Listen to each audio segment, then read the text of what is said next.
El Señor está alertando en sueños y visiones, revelaciones de acontecimientos que están a punto de suceder. Estamos viviendo en el fin de los tiempos. Es tiempo de orar, de levantarse por la madrugada para clamar e interceder los unos por los otros y así mantener nuestras lámparas llenas, ardiendo, para estar listos y preparados para los juicios justos de Dios, el arrebatamiento de la Iglesia de Cristo y su juicio en la gran tribulación por el pecado y la desobediencia de la humanidad. Esto es la ira del Dios Todopoderoso. Esto dejará al mundo asombrado. El mundo ya no será el mismo. Son tiempos del fin. Te presento esta revelación. Testimonio después del arrebatamiento de la Iglesia Santa de Jesucristo. Lo que sucederá con aquellos que no fueron arrebatados, los que no se fueron con el Señor Jesucristo, los que no mantuvieron sus lámparas encendidas, llenas del aceite del Espíritu Santo. Que sea para edificación de tu vida y para que estés apercibido y preparado de lo que vendrá. Ven a Jesucristo hoy. Él es el único que nos libra de la ira venidera. Dios te bendiga y te guarde. El 22 de junio del 2010 soñé que había ocurrido el arrebatamiento. Vi personas desesperadas buscando algo. Y era a sus familiares, a sus hijos, padres, hermanos. Gritaban y gritaban desesperadamente y los llamaban por sus nombres y decían: ¿dónde están? ¿Qué se hicieron? Y lloraban amargamente. El lugar del sueño era en los Estados Unidos. Era un gran día de clamor y lágrimas. Habían personas que buscaban por debajo de los carros. Otras personas que sabían que había ocurrido el arrebatamiento se encaramaban arriba de los carros y gritaban: Señor, Señor, te olvidaste de mí. Llévame, llévame. ¿Por qué me quedé? No me quiero quedar aquí. Y extendían sus manos hacia arriba y se empinaban diciendo: Señor, Señor. Lloraban desconsolados y se decían: ¿por qué? ¿Por qué me quedé? ¿Por qué me quedé aquí?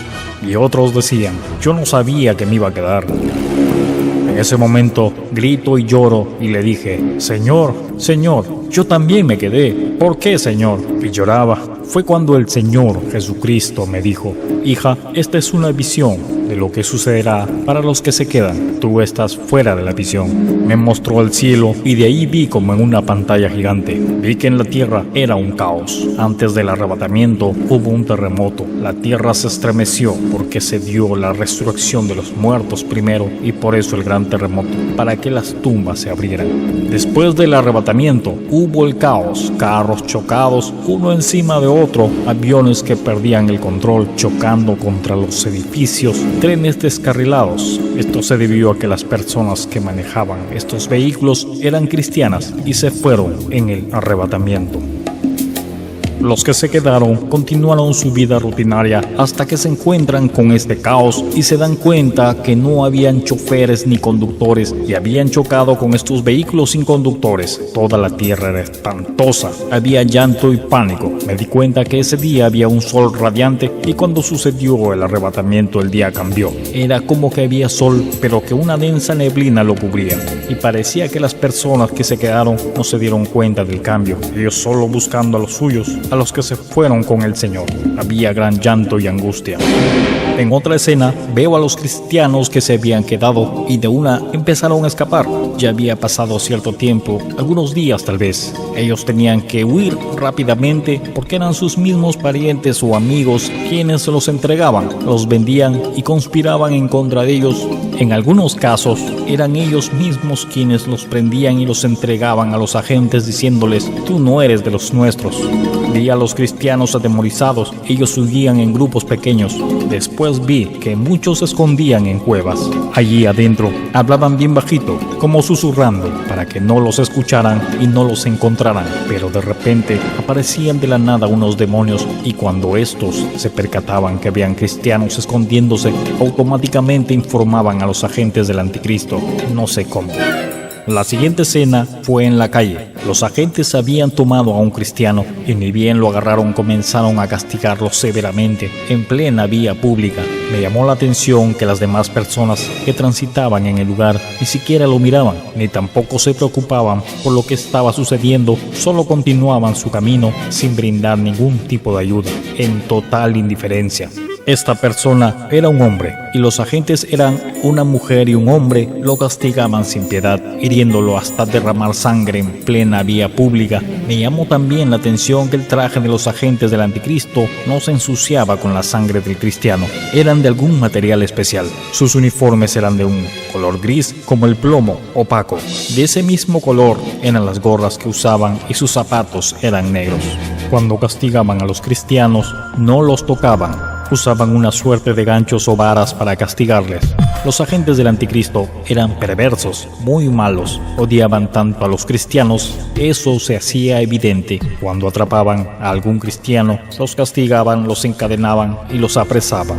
Ninguna persona podía tocar físicamente a los cristianos, ni los agentes, ni tampoco las personas civiles. Sin embargo, entre los que tenían la marca, el sello de la bestia, existía el contacto físico. Era una absoluta discriminación, ya que para ellos los cristianos eran detestables, repugnantes, no los podían tocar.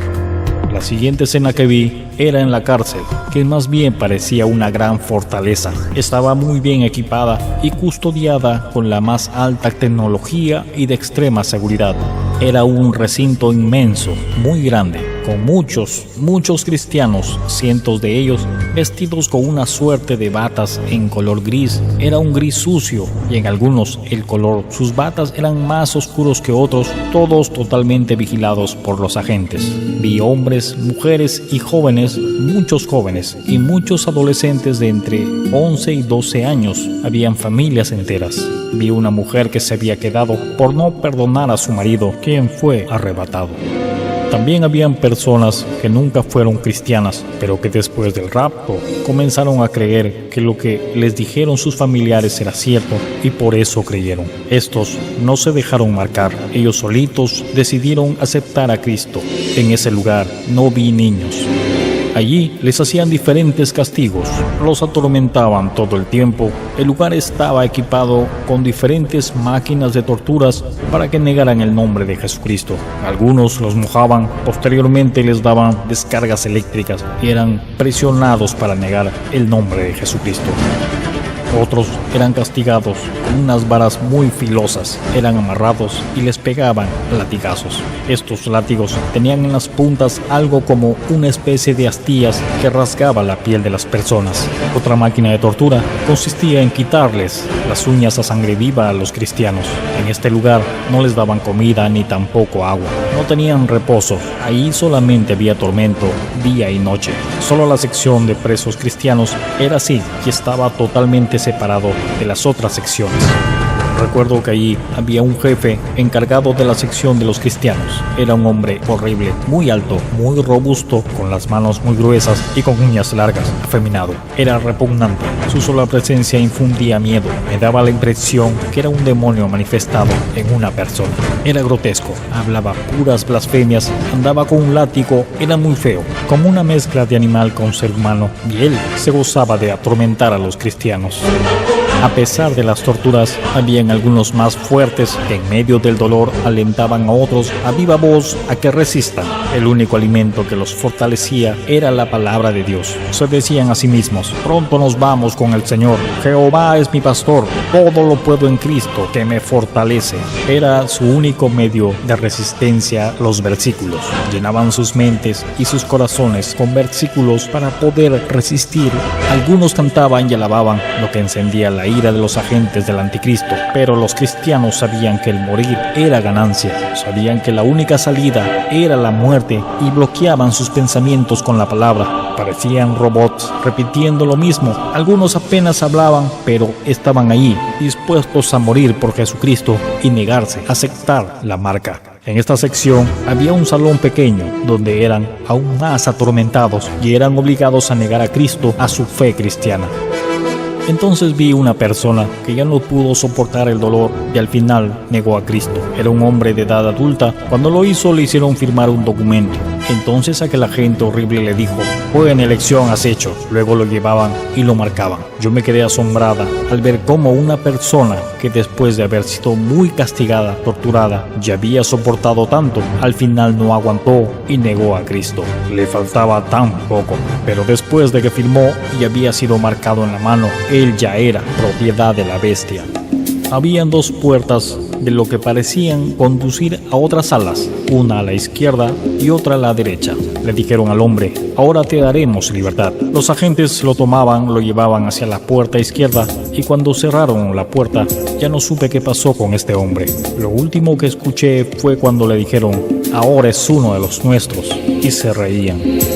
Después vi cuando otro cristiano que lo atormentaban, pasó por lo mismo que el hombre anterior. Era un hombre de unos 30 años, pero esta persona siempre resistía y se negaba a recibir la marca. En todo tiempo dijo no, no, no, y lo atormentaban más, pero él nunca negó al Señor. Los agentes se ponían furiosos y le daban más escarmiento, y la respuesta era siempre: no, yo soy de Cristo. Y en medio de su debilidad, lo único que podía decir era: soy de Cristo. Cuando terminó su tormento, lo pasaron a la otra puerta, a la de la derecha, y cuando atravesaba el umbral de esa puerta, vi cómo le cortaban la cabeza con algo así como una guillotina larga. Pero me asombró que cuando esta persona murió, vi al mismo Señor Jesucristo que lo iba a buscar. Él lo tomó y lo abrazó. Y fue cuando el Señor le dijo: bienvenido, estás en mi reino. Automáticamente, esa bata gris se volvía en un color blanco resplandeciente, y una felicidad, gozo y alegría indescriptible inundó la vida de este valiente vencedor. A cada alma que resistía hasta el final, el mismo Señor Jesucristo venía a buscar. Al final, una voz me habló y me dijo esto: diles que se arrepientan antes que sea demasiado tarde para que no pasen por todo esto.